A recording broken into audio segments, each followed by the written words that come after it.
Teofimo Lopez versus Steve Claggett. Who's going to win this fight? Well, before we talk about who's going to win this fight, let's take a look at their latest performances, in which Teofimo Lopez fought Josh Taylor, in which Teofimo Lopez completely outclassed Josh Taylor, in which he landed a jumping jab in round eight. Oh! Teofimo Lopez then rocked Josh Taylor in round 9. Half right uppercut.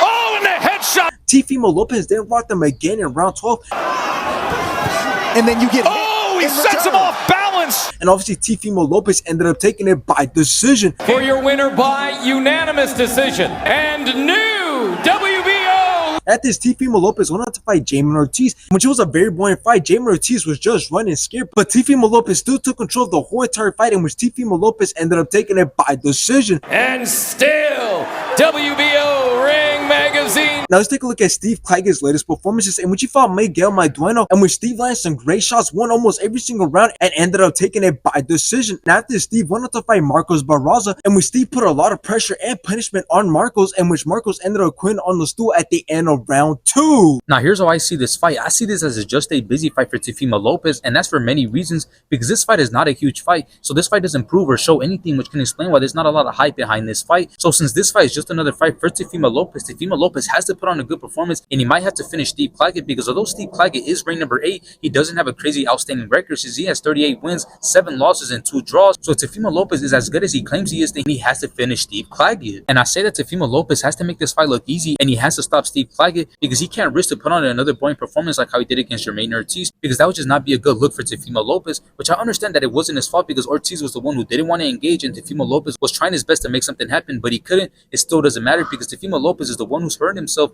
from being able to sell pay-per-view buys. So again, Teofimo Lopez has to put on a show in this fight. If not, he might be the next boring boxer next to Shakur Stevenson, since both men claim to be the best, but can't even seem to put on a performance against fighters who aren't meant to beat them. So in the end, from the looks of it, this fight is just a stay busy fight for Teofimo Lopez. So Teofimo Lopez should win this fight, unless Steve Claggett could pull a miracle and land something big like George Kambosos, or unless he has a good game plan. But anyways, I still got Teofimo Lopez winning this fight.